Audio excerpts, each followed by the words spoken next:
If you've been following my channel, you know where my heart is. I love Canada. I always have, and I always will.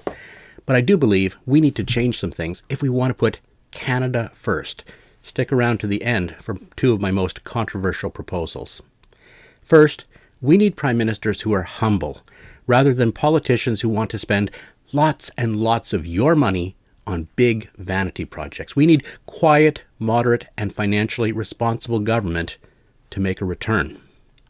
By this measure, Mark Carney is currently failing.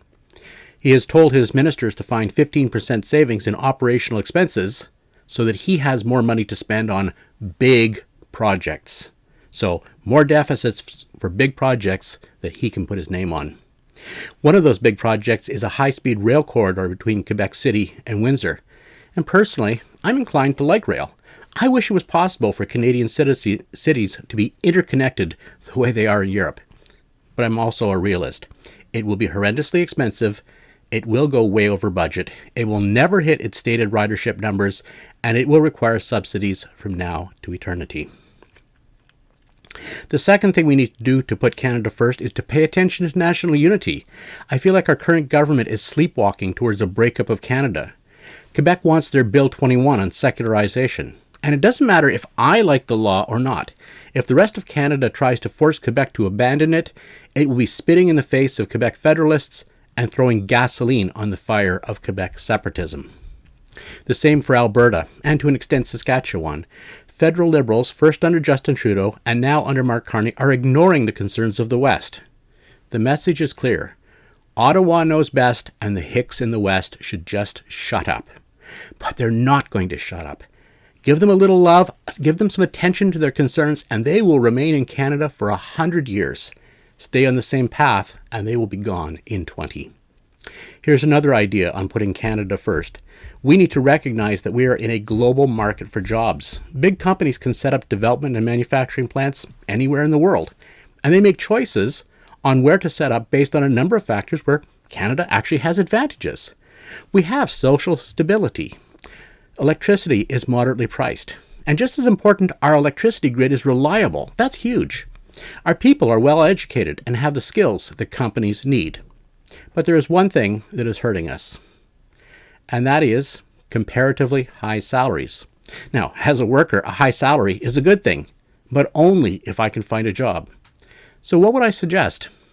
How about a tiered benefit system where young workers just entering the workforce qualify for reduced company contributions to the CPP? And when the workers hit 30 years or so and have built their skill sets, the companies pay just a little more into CPP, so it all balances out. Or how about this idea? We give up one of our statutory holidays each year. Companies look at such things when deciding whether they should locate in Canada. All other things equal, the country that has one less holiday is going to win. I know that's controversial, but it is reality. And before you say, I don't know what I'm talking about, please understand that in a previous job, I was the guy figuring out where to establish new R&D sites. The last step to putting Canada first will be my most controversial. We need to give up on the eco-fantasies of the hard left. The environment is very important to me. If there's mercury in our drinking water, smog in our air, then we need to do something about it ASAP. But carbon dioxide is not pollution, and it's time we stopped building economic policy on such a fantasy. Build some pipelines. Tell the energy companies that we as a nation are open for business. Boost our national revenue by billions. Make Alberta happy. Stop spending taxpayer money subsidizing electric vehicles and let the market decide what people want to buy.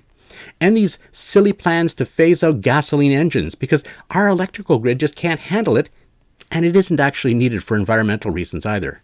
Stop the carbon tax 2.0, which is what the clean fuel regulations really are.